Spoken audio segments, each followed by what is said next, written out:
Tu Santo. Amén.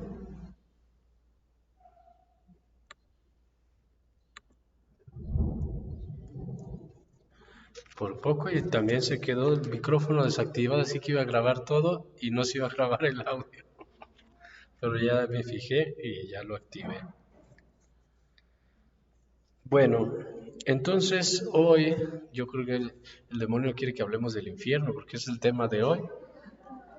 Es la primera aparición, la aparición del infierno. Pero bueno, gracias a Dios podemos grabarla y después la subimos, aunque no la podamos transmitir en vivo. Hoy vamos a hablar de la primera aparición, tal cual está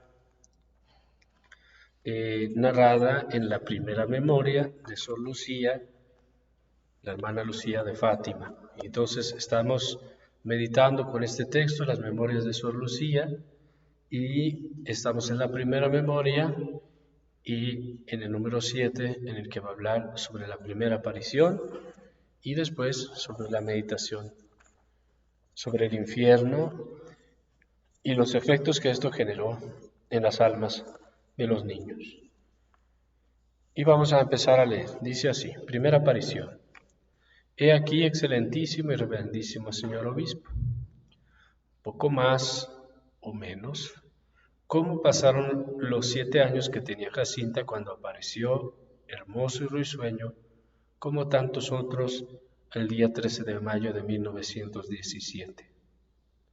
Escogimos este día por casualidad, si es que en los designios de la divina providencia existe la casualidad, para apacentar nuestro rebaño, la propiedad perteneciente a mis padres llamada Cova de Inia. Determinamos como de costumbre el lugar de apacentar junto al barreiro, del que ya hablé a vuestra excelencia reverendísima. Tuvimos por eso que atravesar el erial, lo que nos hizo el camino doblemente largo. Por ello fuimos muy despacio, para que las ovejas fuesen pastando por el camino, y así llegamos casi al mediodía. No me detengo ahora a contar lo que pasó en este día, porque vuestra excelencia reverendísima ya lo sabe todo y sería perder tiempo. Como perderlo me parece, a no ser por obedecer con todo lo que estoy escribiendo. Yo no veo qué utilidad puede sacar de aquí vuestra excelencia reverendísima, a no ser el conocimiento de la inocencia de vida de esta alma. Recordemos de quién está hablando de Jacinta, ¿no? Primera memoria está dedicada a Jacinta y después le va a dedicar una memoria a Francisco, en el que va a ampliar pues las narraciones de todo lo que les aconteció en la segunda memoria, contando también las apariciones previas, por ejemplo, del ángel. Entonces, aquí está hablando de Jacinta. Antes de comenzar a contar a vuestra excelencia reverendísima lo que recuerdo del nuevo periodo de la vida de Jacinta, debo decir que hay algunas cosas en las manifestaciones de Nuestra Señora que habíamos convenido no decirlas. Y tal vez ahora me vea obligada a decir algo de ello, para aclarar dónde fue Jacinta a beber tanto amor a Jesús, al sufrimiento y a los pecadores, por la salvación de los cuales tanto se sacrificó.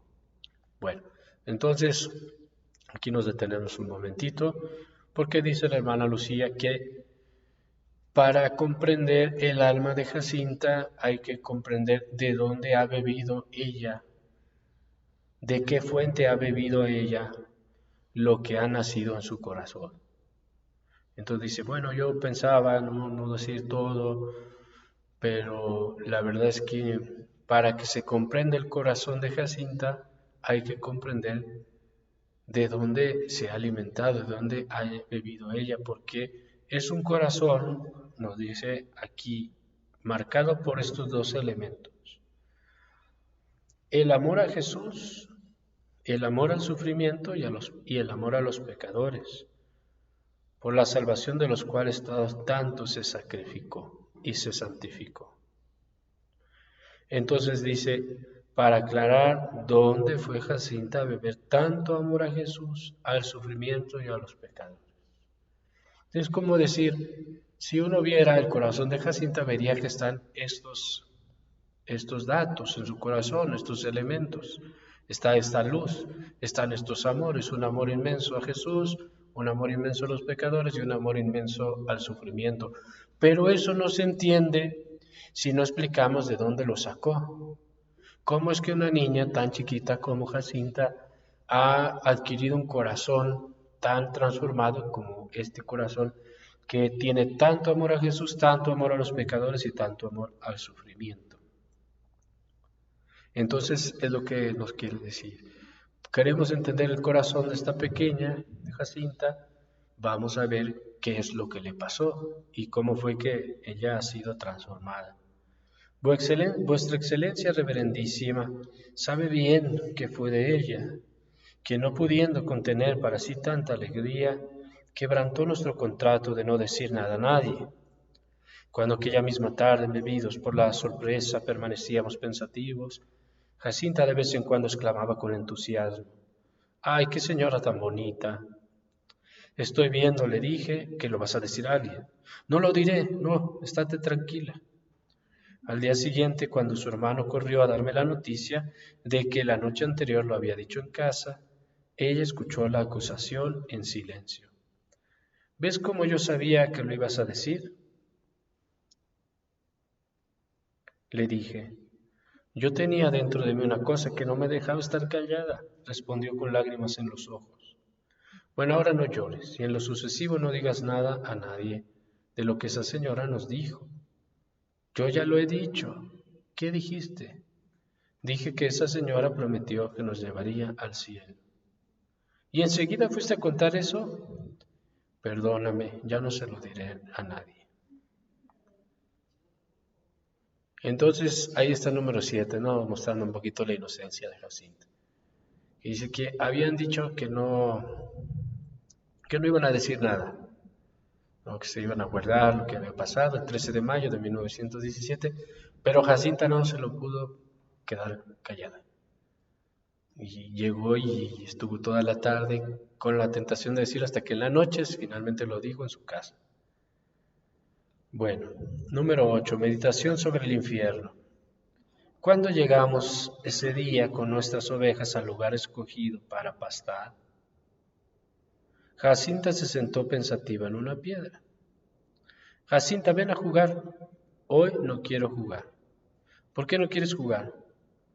Porque estoy pensando que aquella señora nos dijo que rezásemos el rosario e hiciésemos sacrificios por la conversión de los pecadores. Entonces hasta ahorita no nos ha dicho todavía qué pasó en la primera aparición. Porque de hecho le dice al obispo, es que de eso yo ya le conté mucho, ya no tiene caso que se lo vuelva a repetir todo. Pero lo único que nos dice aquí en la memoria es que la Virgen les prometió el cielo. Pero sabemos que no solamente les prometió el cielo, sino que les habló del infierno. Y es lo que va a empezar a narrar ahora. Entonces, de alguna manera, les habló de las realidades últimas a los niños, del infierno, del cielo, de la muerte. Y entonces Jacinta quedó transformada, ¿no? Al otro día nos dice Lucía, ella ya no quería jugar.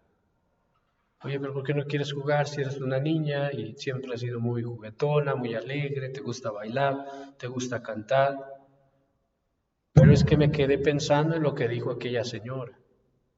Y es que aquella señora nos dijo que rezáramos el rosario, hiciéramos sacrificios por la conversión de los pecadores. Ahora cuando recemos el rosario tenemos que rezar las Aves Marías y el Padre Nuestro entero. ¿Se acuerdan que no lo rezaban completo, no? Entonces, después va a explicar un poquito más qué fue lo que pasó y sabemos que la Virgen les va a mostrar el infierno, ¿no?, a los niños.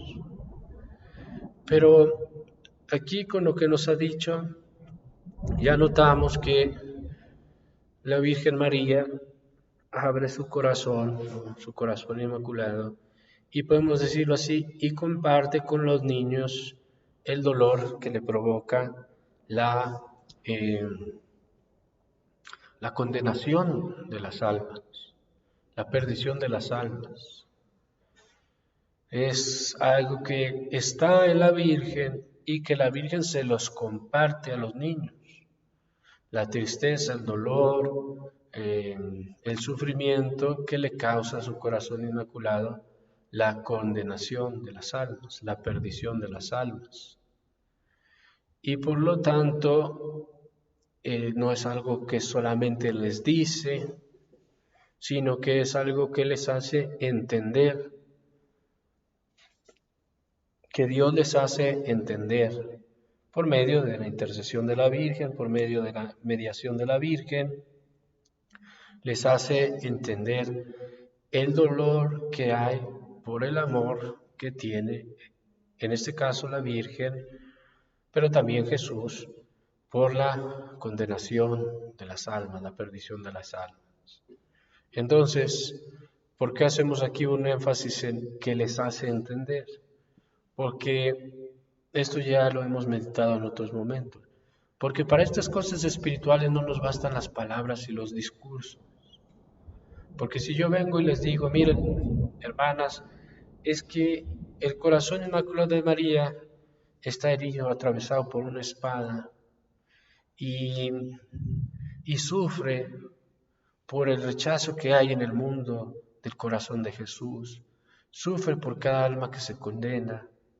Ustedes me lo entienden lo que les estoy diciendo, pero no tan fácilmente van a tener la transformación que tuvieron estos niños. Y les estoy diciendo lo mismo. Es decir, lo mismo que yo les estoy diciendo es lo que la Virgen María les estaba diciendo a ellas, con la diferencia de que las palabras que yo les doy son palabras que son externas, que entran a su interioridad, a su razonamiento, pero que no necesariamente van a transformar el alma, van a golpear el alma, la van a renovar. Pero cuando la Virgen habla con la fuerza de Dios, obviamente, ¿no? Como cuando habla el corazón de Jesús con Santa Margarita, que lo hemos meditado tanto, lo que le dice cada palabra tiene tal peso, tal fuerza, tal densidad, que cada palabra no es que entre exteriormente y pase por el razonamiento y a ver si llega al corazón o al alma, sino que la palabra que Dios dice toca el corazón y transforma el corazón con todo el contenido del mensaje que lleva. Lo transforma profundamente. Son las palabras que Dios da de esta manera, pues son palabras que no vienen de fuera, sino que brotan de la más honda profundidad del corazón humano, donde Dios mismo se manifiesta, y esas palabras transforman sustancialmente a la persona. Entonces la diferencia, que yo tengo palabritas, ¿no?, chiquititas, pero cuando la Virgen habla con la fuerza de Dios, que es la fuerza del Espíritu Santo que va a entrar, sus palabras tienen una fuerza sustancial para transformar el alma. Entonces, la Virgen les puede decir 3, 4 palabras sobre el infierno. Simplemente decir eso, miren, los pecadores se condenan y muchos se condenan y muchas almas se van al infierno. Y con esas palabras, como están acompañadas de toda la fuerza divina de su gracia transformadora, logra en ellos mucho más de lo que lograría cualquier predicador que estuviera 40 días predicando diario sobre el infierno. Ahora ya no se predica tanto el infierno, ¿verdad? Pero digamos una predicación tradicional que por mucho tiempo era parte de los ejercicios espirituales cotidianos.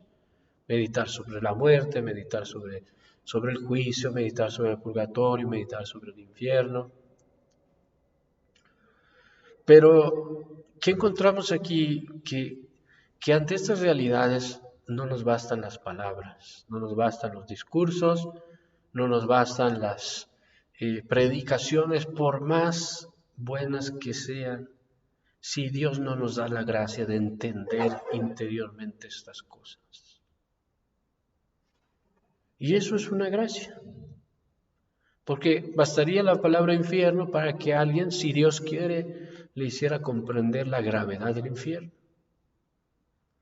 Entonces, a estos niños, por eso aquí le titulan así número 8, Meditación sobre el infierno.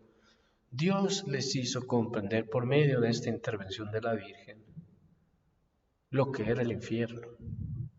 Y esa es la primera transformación que vemos en el alma y en el corazón de Jacinta y de Francisco y también de Lucía. Les hizo comprender. Miren, yo no sé cómo explicarles esto, tal vez les voy a contar una experiencia que yo tuve.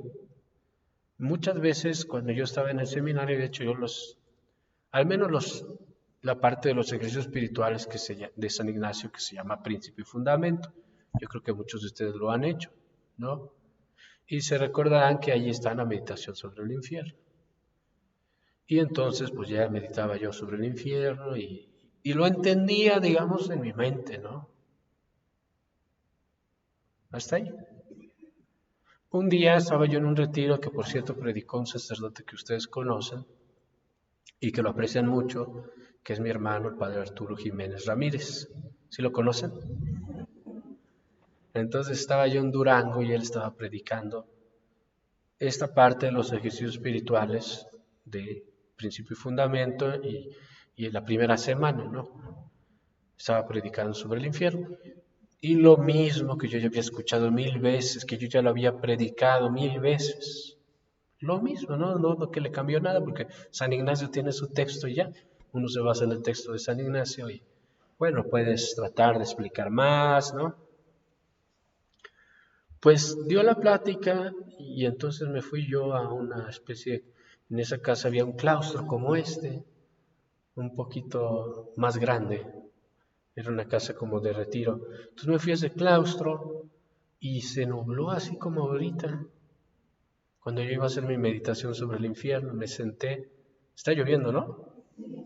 Se nubló, se puso así medio frío y no sé qué me pasó, que estuve llorando más de 3 horas seguidas y no podía dejar de llorar. Y no es que yo pensara nada específico sobre el infierno, es que sentí la tristeza de la posibilidad de condenarme. Y es una cosa que no viene de una predicación, es una gracia, ¿no? Yo me acuerdo que lloraba porque sentía, digamos, el dolor de verme separado de Cristo para siempre. Y por más que decía, tranquilo, no está pasando, eso no está pasando, no lo podía yo detener. Ya fue hace muchos años, ¿eh?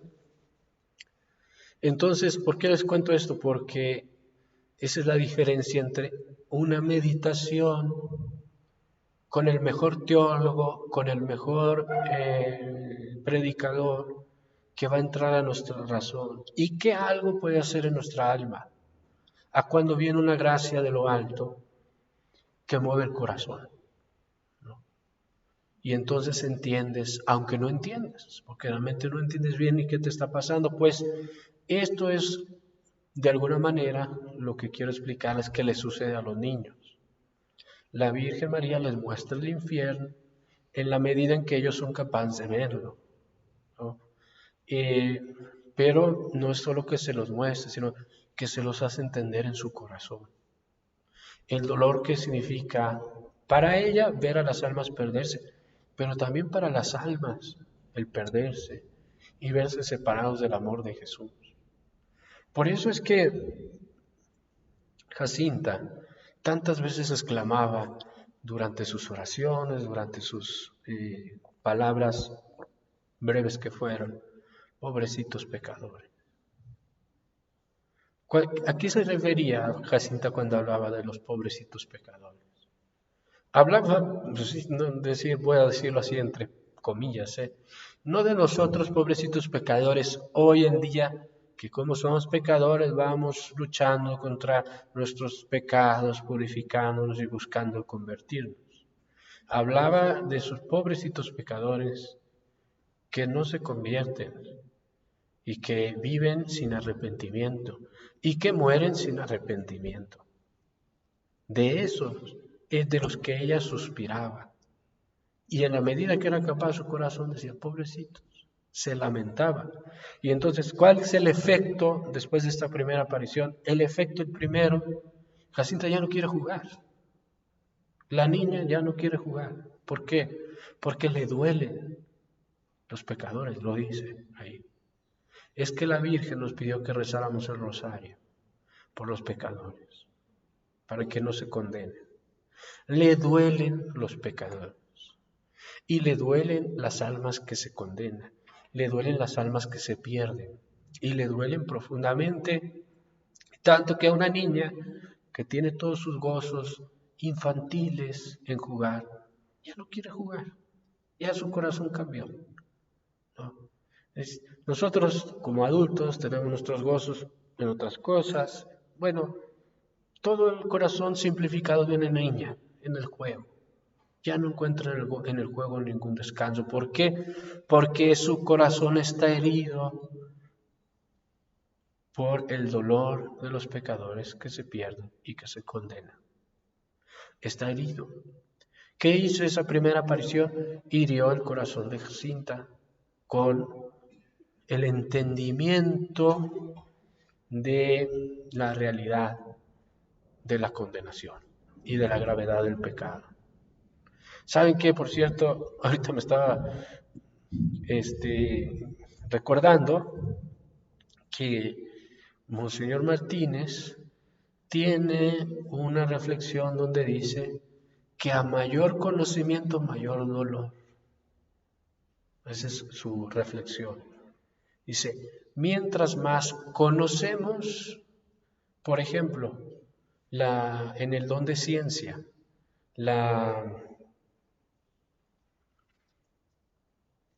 mientras más conocemos la gravedad de nuestros pecados y cuánto nuestros pecados han herido el honor divino, han herido el corazón de Jesús, más dolor hay en nuestro corazón. Mientras más conocemos el amor del corazón de Jesús que nos ha tenido y conocemos más cuánto más poco le hemos correspondido, hay más dolor. Entonces, Monseñor Martínez tiene una reflexión muy bonita, por cierto, se las voy a buscar y se las voy a traer, en donde asocia la luz con el dolor. La luz, el conocimiento, el entendimiento, y el dolor que brota de la comprensión profunda de las cosas. Entonces, esto es lo que le pasa a Jacinta. Se le da una gran luz sobre una verdad tremenda, una gran luz a una pequeñita, sobre una verdad tremenda. Las almas se condenan, los pecadores, si no se arrepienten, se pierden. Y eso la deja herida, porque lo entiende, lo va a comprender, ya nunca más va a dudar de eso. Se va a volver el punto de partida de una purificación y de una transformación grandísima. Al punto que ya no solo no va a querer jugar, sino dice, pues vamos a emplear nuestro tiempo en ayudar a las almas, porque la Virgen nos dijo que debíamos rezar el rosario. Entonces, si nosotros rezamos el rosario y hacemos sacrificios, tal vez podamos hacerle bien a algunos de esos pobres pecadores que viven sin arrepentimiento y que están en camino de perdición. Entonces, al cambiar su corazón por la luz que le provoca el dolor de la condenación de las almas, ¿qué es lo que viene en su corazón? Obras, obras, obras. Y esto es natural, ¿no? Eso es así porque esa es la manera que obra el Espíritu Santo. Por cierto, dice Santa Teresa en las moradas, justamente cuando habla sobre la séptima morada, que ella no quiere hablar mucho de la vía unitiva, a diferencia de nuestra Madre María Angélica, que habla todo de la experiencia de la unión. Ella dice, pues yo no quiero hablar mucho porque la verdad estas cosas son tan divinas, tan inefables, que es difícil expresarlas, qué es lo que pasa entre el alma y Dios, ¿no? Pero una cosa que deja muy claro cuando habla de la séptima morada es que ella dice que cuando se llega a la séptima morada, a la unión, al matrimonio espiritual, a la unión transformante, dice Santa Teresa, no crean que al haber llegado aquí, entonces el camino se termina. Es lo que dice. Sino que empieza. ¿Y qué es lo que empieza? Y dice Santa Teresa, y lo pone, creo que 3 o 4 veces la misma palabra, obras, obras, obras y obras. Es decir, que cuando el Señor derrama las gracias de unión, de transformación en las almas, los efectos que produce renuevan el alma y de esa alma renovada y unida a Él brotan obras que son obras, vamos a decirle así, del corazón de Jesús o son obras del Espíritu de Dios en el alma transformada, ¿no? Yo creo que de alguna manera Monseñor Martínez también se dio cuenta de eso y por eso le insistió tanto en, pues en la cuarta etapa, ¿no? Vamos a decirlo así, en la cuarta etapa, que de alguna manera Santa Teresa lo dice, ¿no? O sea, Santa Teresa dice, mira, no es que la cosa se acaba aquí, llegaste a cita morada, ya se acabó, ahí entonces te toca echarte y tirarte y ya se acabó el camino, ¿no? Dice, aquí en realidad está esperando. Y empezando, y San Juan de la Cruz dice lo mismo, porque San Juan de la Cruz cuando habla en cántico espiritual, también llamado Amor Viva, dice que cuando se realiza esta unión divina, dice que un solo suspiro de amor de un alma en esta unión hace más bien a toda la iglesia que muchas otras obras, sacrificios, oraciones que no tienen este grado de amor. Por lo tanto, el alma que ha llegado a esta unión divina debe de emplear toda su existencia para el bien de la iglesia. Entonces dice lo mismo, ¿no? Bueno, ¿qué es lo que pasa aquí con esta primera etapa, ¿no? De la primera aparición? Viene una luz para Jacinta, para Francisco Jacinta, que la transforma. Y esa luz la transforma, la deja herida de amor por los pecadores, por Jesús, por la salvación de las almas.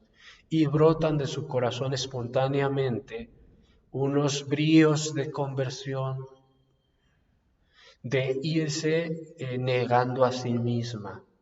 Ya no voy a jugar. Se está inmolando la pequeña. En ese acto de ya no quiero jugar, ya no voy a jugar, se está inmolando, se está sacrificando, se está renunciando a sí misma. Son los bríos, los impulsos de conversión que brotan de esa luz. Pero por el amor, por la caridad hacia las almas, hacia los pecadores.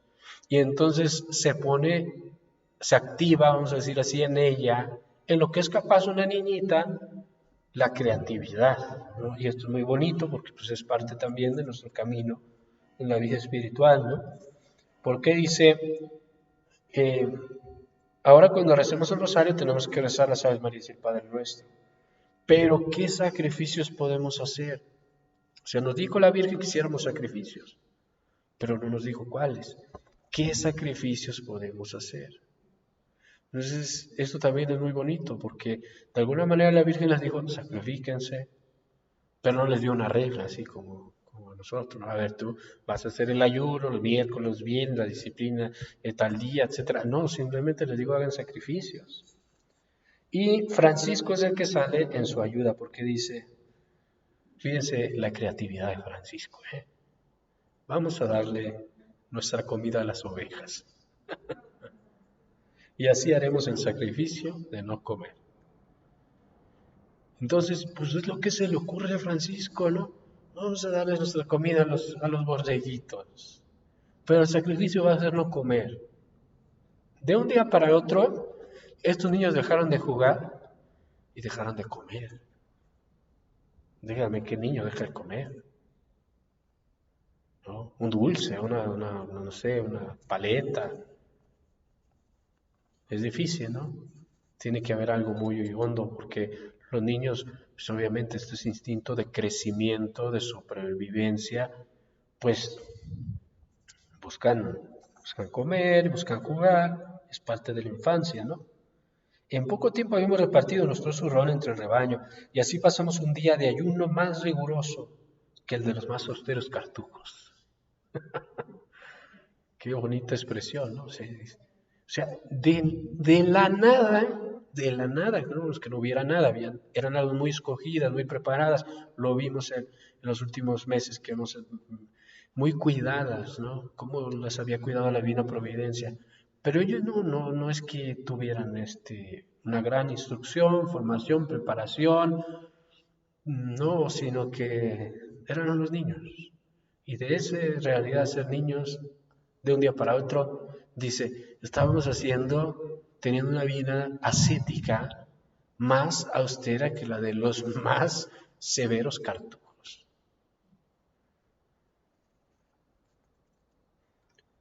Jacinta seguía pensativa, sentada en su piedra, y preguntó, aquella señora también dijo que iban muchas almas al infierno. ¿Pero qué es el infierno? Es una cueva de bichos y una hoguera muy grande. Así me lo explicaba mi madre. Y allá van los que hacen pecados y no se confiesan y permanecen allí siempre ardiendo. ¿Se acuerdan que el tema del infierno siempre le había hecho a ella por decirse, un ruido en su alma? Ya lo habíamos visto que cuando jugaba con los niños, sus compañeros, había unos que decían groserías, ¿no? Y se portaban mal. Y entonces la mamá de Jacinta le decía, mira, no te juntes con ellos porque los niños que dicen groserías hacen llorar al niño Jesús y si no se arrepienten se van al infierno. Y entonces ella se quedó con eso.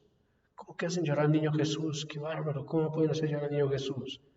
Ahí está la herida de amor por el corazón de Jesús. Y segundo, si no se arrepienten se van al infierno. Ya el tema del infierno era algo que a ella le había hecho mucha reflexión.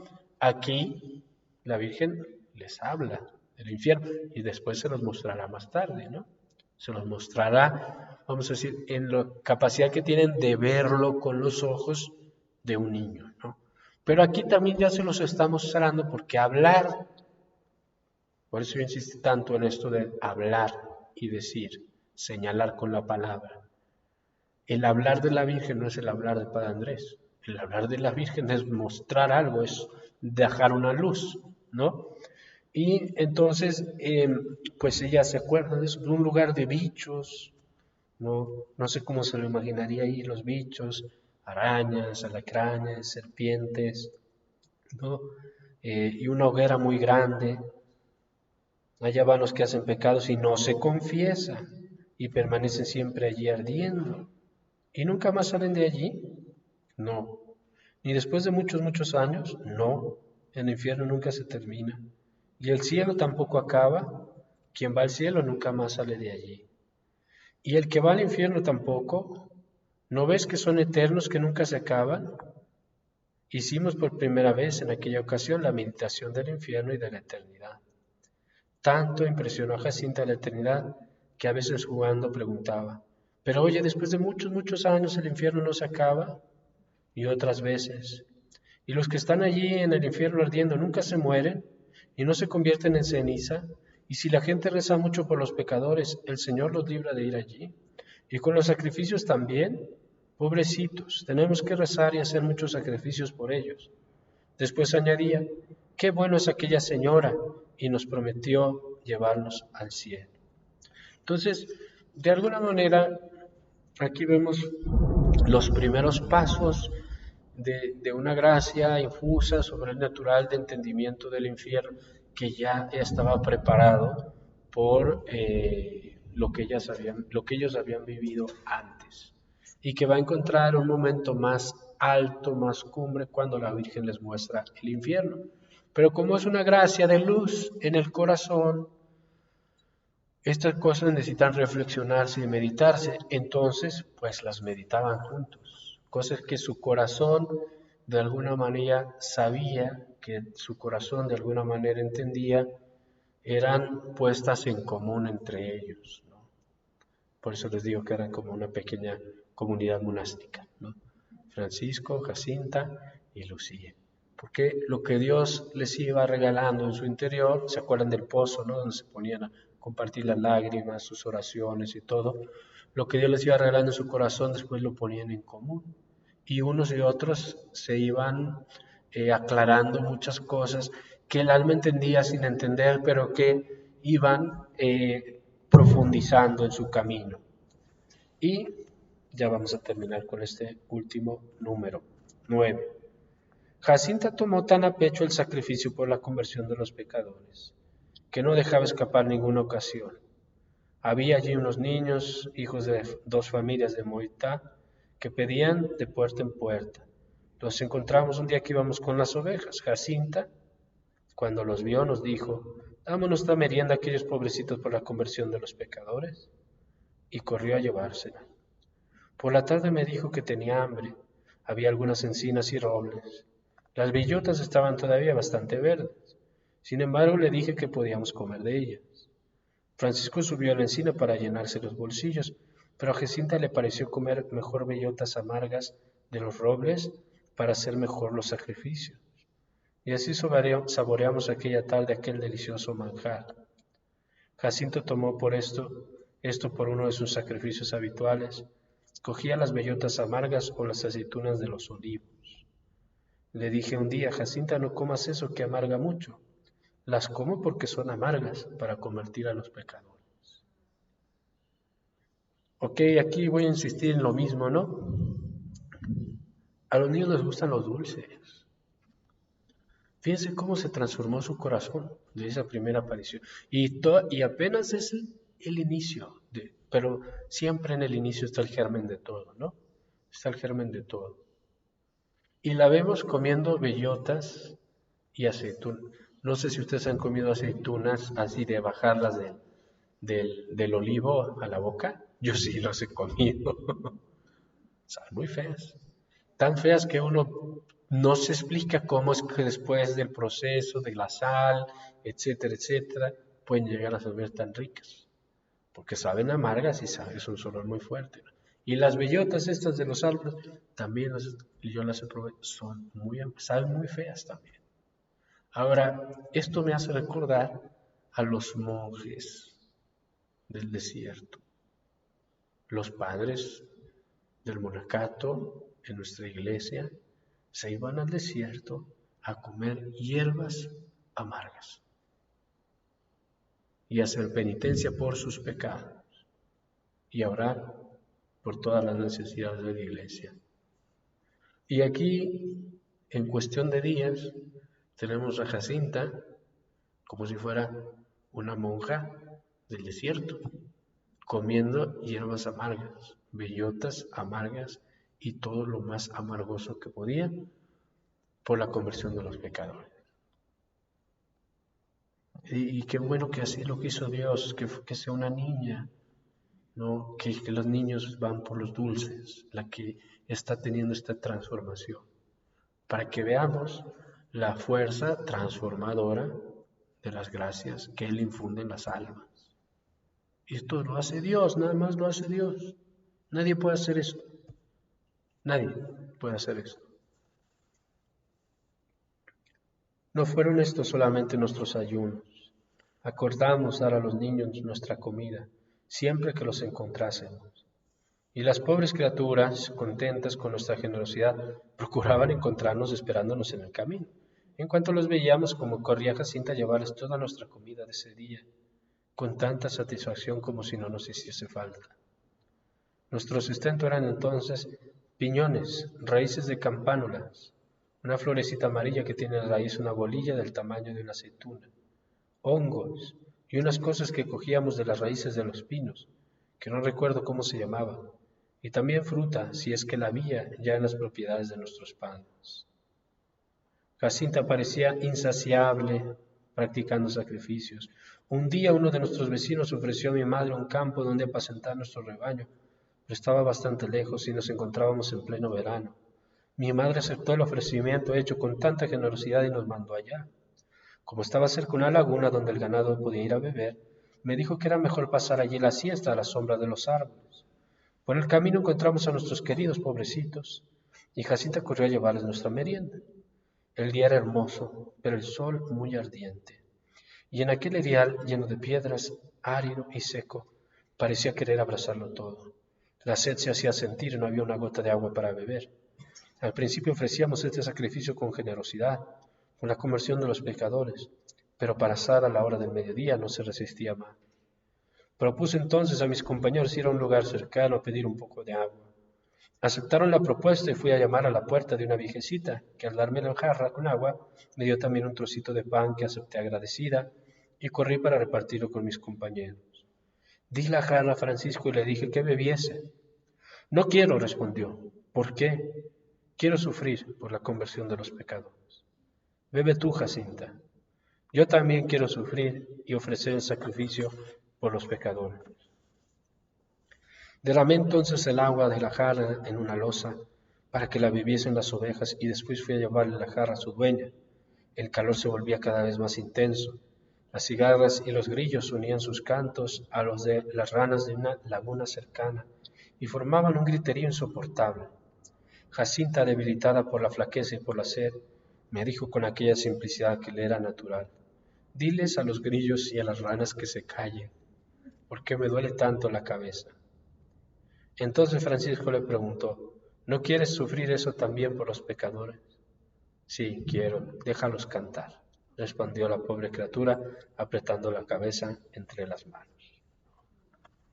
Bueno, qué impresionante, ¿no? Esta transformación y todo lo que va brotando de lo que el corazón inmaculado de María va haciendo en el corazón de estos niños. Amor al sacrificio, amor a la penitencia, amor a la oración, amor a los pobres, con los que reparten su comida, amor a las almas, a la conversión de los pecadores, amor al corazón de Jesús. Y todo eso es lo que hay en el corazón inmaculado de María. Porque acuérdense que la hipótesis inicial de estas meditaciones es: vamos a ver qué es lo que ha pasado con estos niños para encontrar el corazón inmaculado de María y lo que el corazón inmaculado de María hace en los corazones. Los lleva a las almas y los lleva a Jesús. Bueno, aquí terminamos en el nombre del Padre, del Hijo y del Espíritu Santo. Amén.